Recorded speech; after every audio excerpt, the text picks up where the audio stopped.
إله إلا الله وحده لا شريك له وأشهد أن محمدا عبده ورسوله من يطع الله ورسوله فقد هداه ومن يعص الله ورسوله فقد غوى حتى يفيء إلى أمر الله. أما بعد فأعوذ بالله من الشيطان الرجيم. بسم الله الرحمن الرحيم. ألف لام ميم ذلك الكتاب لا ريب فيه هدى للمتقين. اس مجلس ذکر کے شرکاء، علماء کرام، طلباء اعظام اور شرکاء مجلس،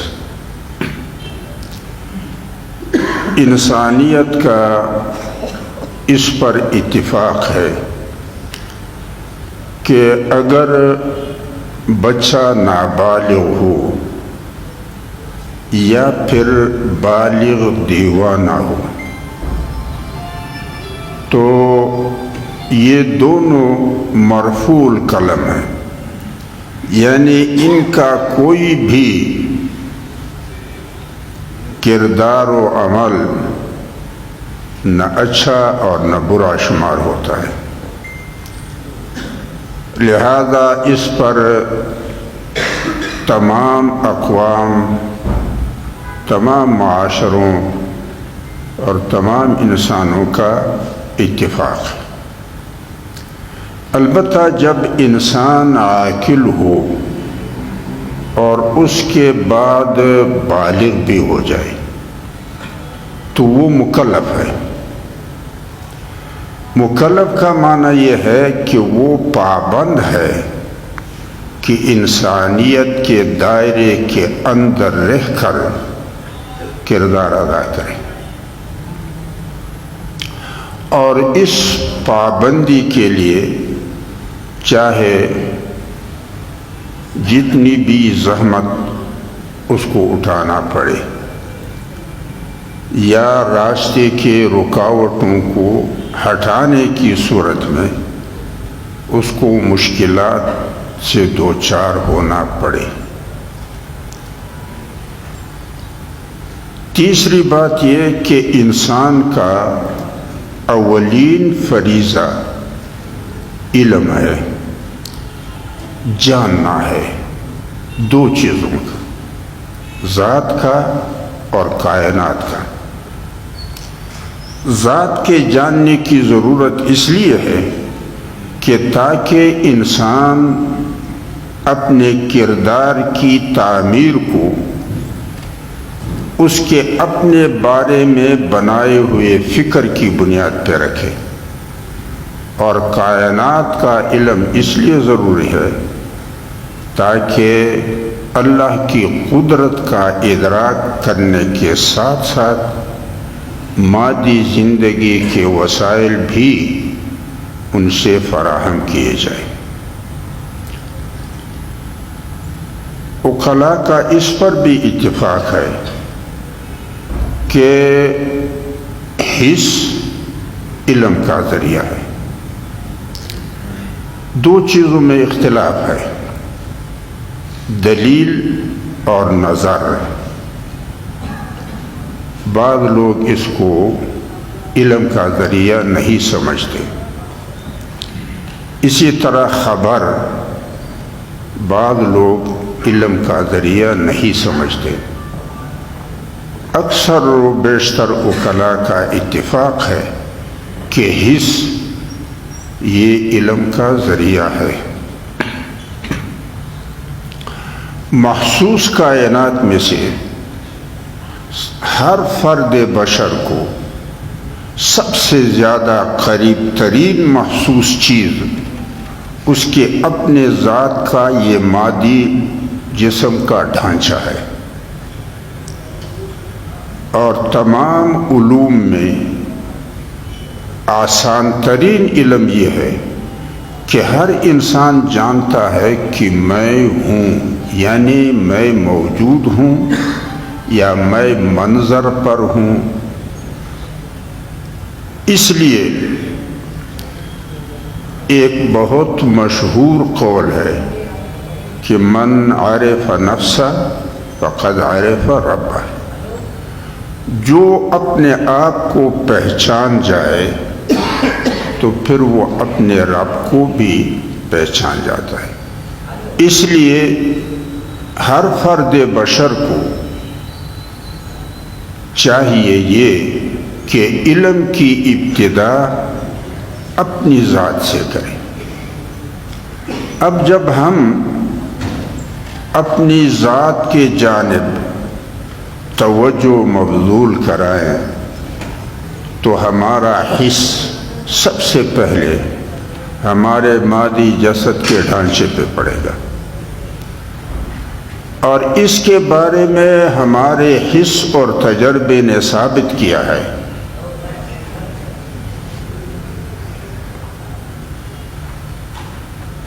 میرے خیال میں اگر موبائل آپ حضرات تھوڑی دیر کے لیے بند کر دیں تو بہتر ہوگا۔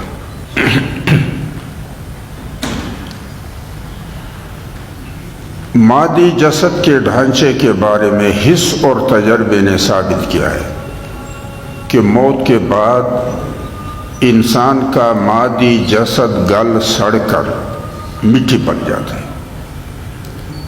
سو اس سے معلوم ہوا کہ تمام انسانوں کے مادی اجسام کا جو ابتدائی اور اصلی تخلیقی مادہ ہے وہ مٹی ہے،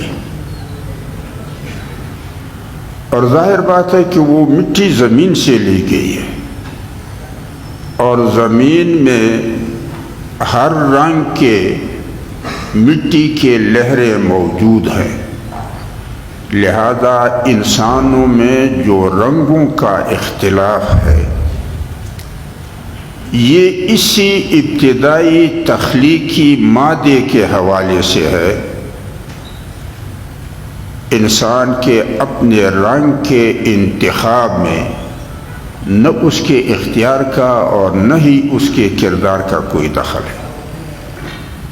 اس لیے رنگوں کی بنیاد پر فضیلت ثابت کرنا اور پھر انسانوں میں تفریق اور انتشار پیدا کرنا معقول نہیں ہے، اس لیے کہ رنگ میں تو انسان کے اختیار و کردار کا کوئی دخل نہیں، مفید بھی نہیں ہے۔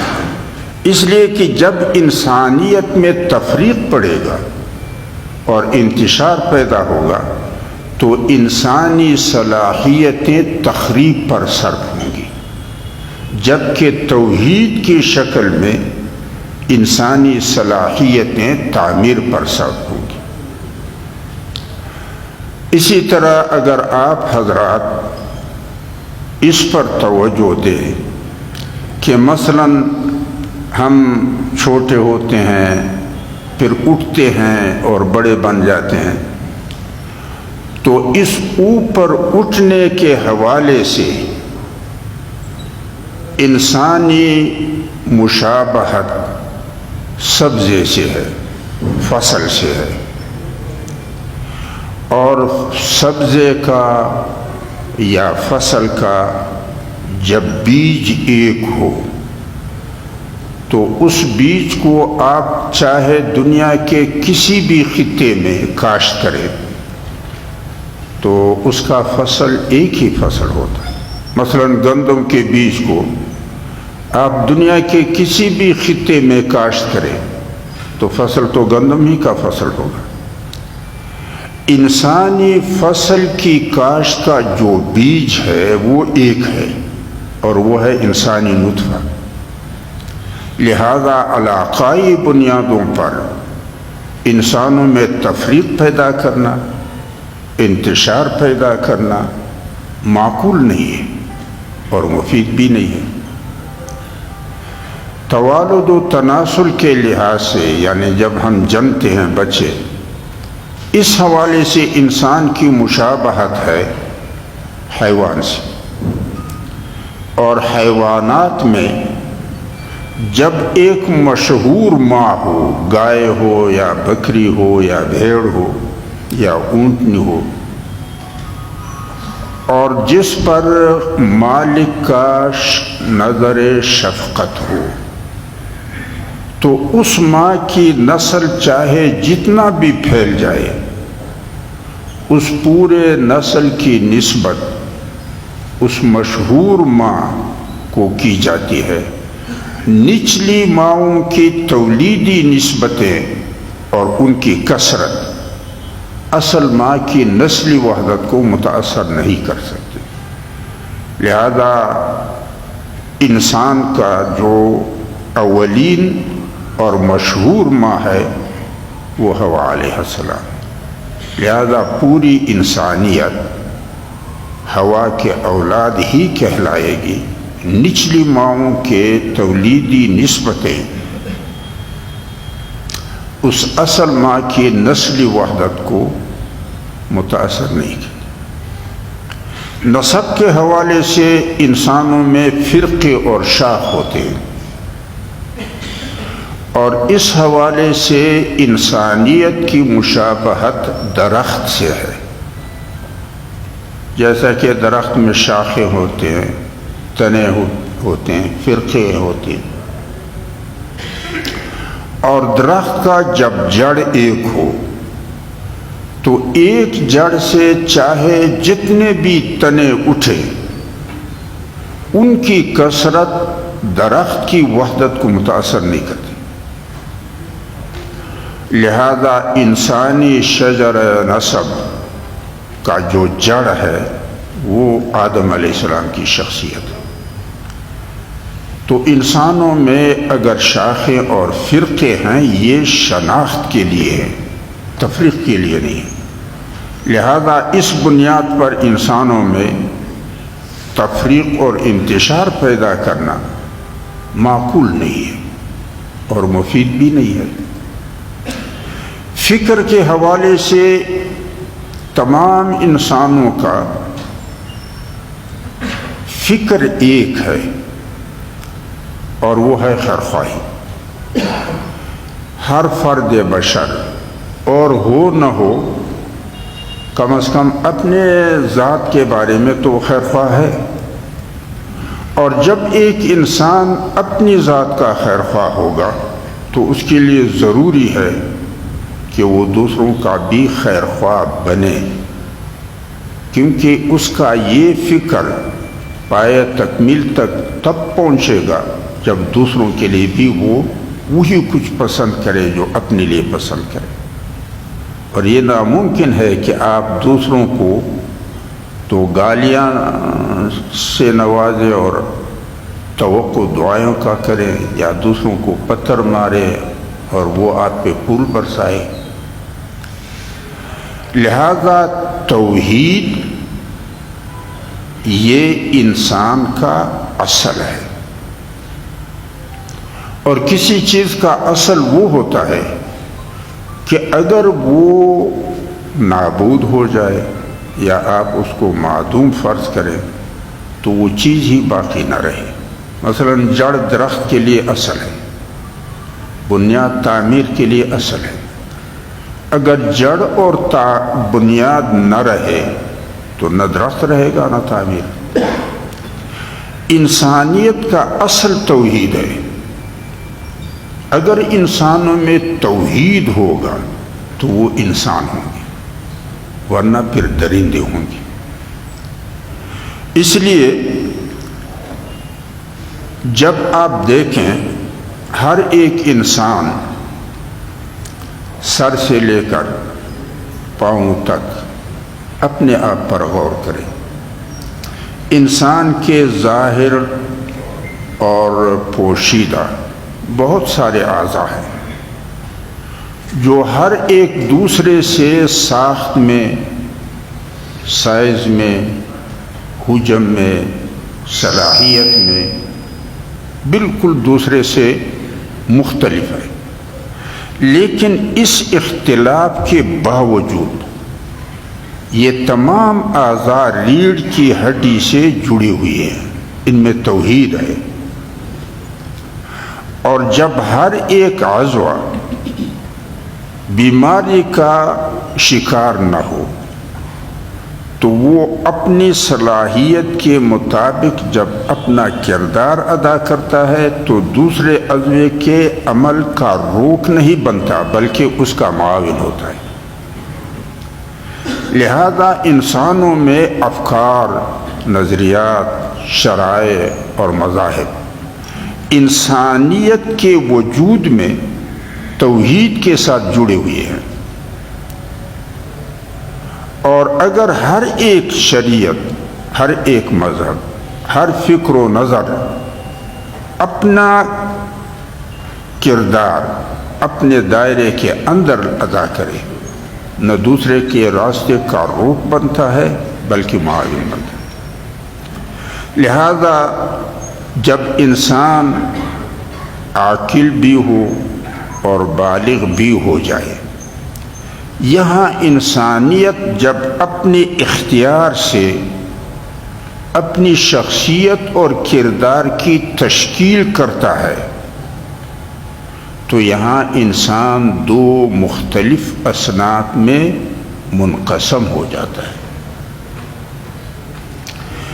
ایک قسم کے انسان وہ ہیں جو یکسو ہوتے ہیں، یعنی وہ اپنے اختیار سے اپنے کردار کو یکسو رکھتے ہیں، جو اپنے لیے پسند کرتے ہیں وہ دوسروں کے لیے بھی پسند کرتے ہیں، جو زبان پر ہو دل میں بھی وہی ہو، جو کہتے ہیں عمل بھی وہی ہو، جو سامنے ہے پیٹھ پیچھے بھی وہی ہو، جو آج کے ہیں آنے والے کل کے بھی وہی ہوں۔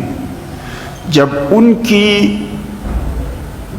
شخصیت میں، کردار میں اور فکر میں توحید ہوگا تو ان لوگوں کے معاشرے میں انس ہوگا،